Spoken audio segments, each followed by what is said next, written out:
Johnny Dollar. Hey, Johnny, listen.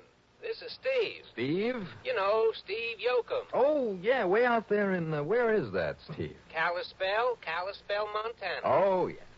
You know, Four-State Mutual. Right. Well, what seems to be the trouble, Steve? Listen, can you fly on out here right away, Johnny? Sure, I guess so. What's up?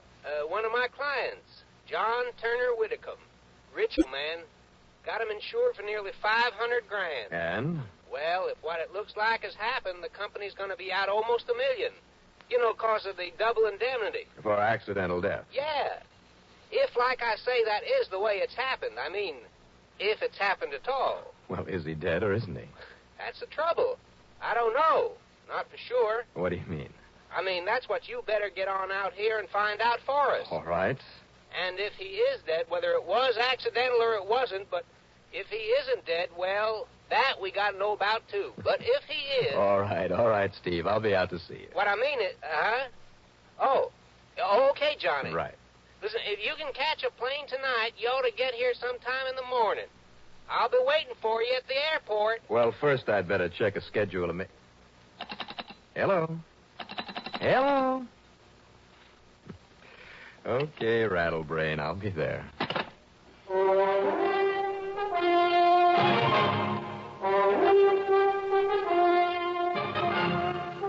The CBS Radio Network brings you Bob Reddick in the exciting adventures of the man with the action-packed expense account.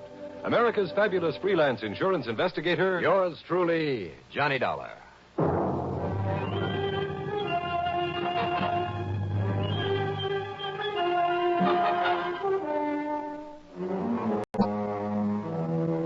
Expense account submitted by Special Investigator Johnny Dollar to the Four-State Mutual Insurance Company office in Kalispell, Montana. Following is an account of expenses incurred during my investigation of the Yaak mystery matter.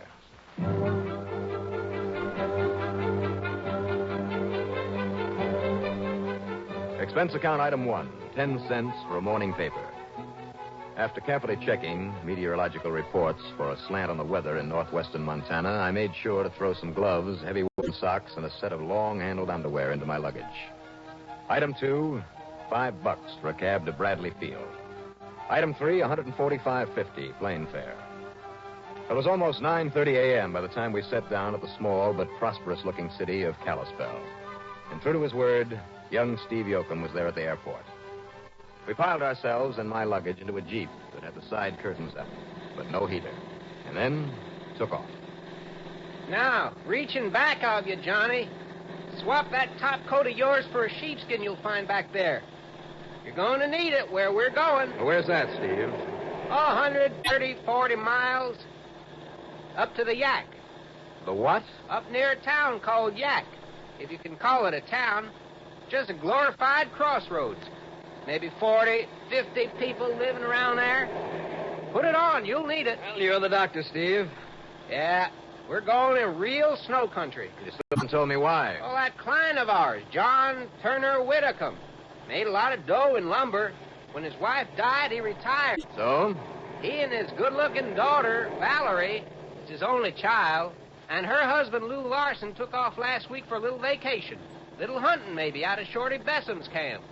That's up in the rugged country east of Yaak, over near Lost Horse Mountain. And what's happened to him? Well, I got a call from Shorty Besson just before I called you. Seems the weather had calmed down for a couple of days, and Whitcomb and the kids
Don't know the way. In this kind of weather, it could take a couple of days, like it did young Larson.